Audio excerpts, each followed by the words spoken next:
Monsieur le président, madame la ministre, chers collègues, tandis que les obscurantismes semblent gagner du terrain et permettent aux idéologies les plus nauséabondes d'énerver peu à peu la société française, nous avons le devoir de tout faire pour aiguiser l'esprit de nos concitoyennes et de nos concitoyens et réaffirmer les valeurs universelles qui fondent notre République.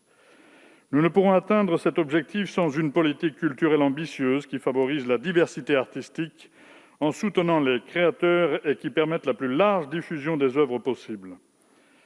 Cette politique culturelle inclut nécessairement le champ de la presse et des médias, qui doivent avoir les moyens suffisants pour accomplir leur œuvre d'information en toute liberté, sans subir de pression, qu'elle soit politique ou économique.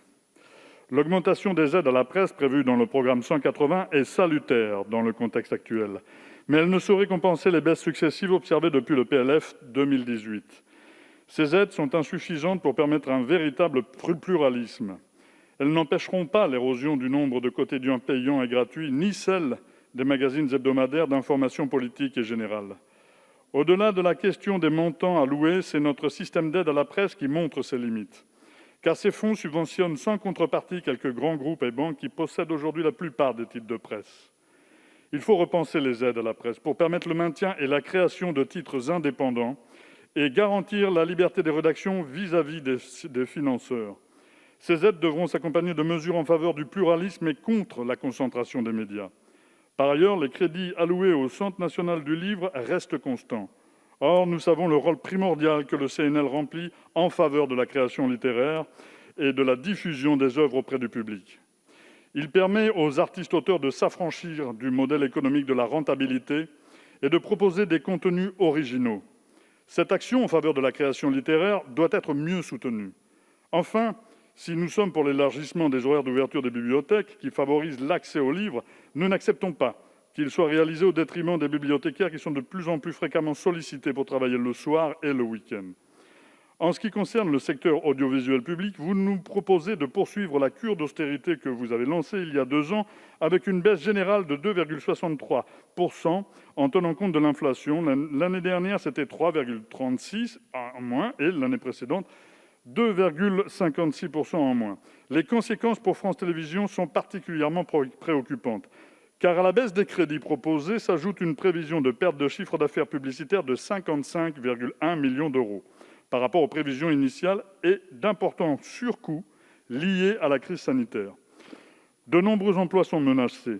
La CGT France TV rapporte déjà une baisse d'un peu plus de 600 ETP par rapport au 30 juin 2019, soit une diminution de 6,81 % des effectifs en une seule année. Et il faut s'attendre à ce que ces plans sociaux se poursuivent.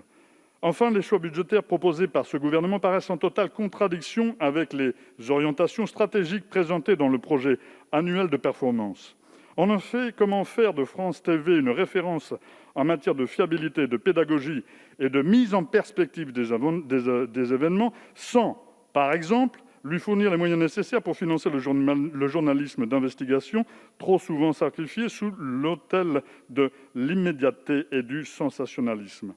Tandis que l'objectif affiché est de renforcer l'ancrage de France TV auprès des jeunes publics, avec des programmes à la fois ambitieux et accessibles, adaptés à chaque tranche d'âge, pourquoi programmer l'arrêt de France 4 ?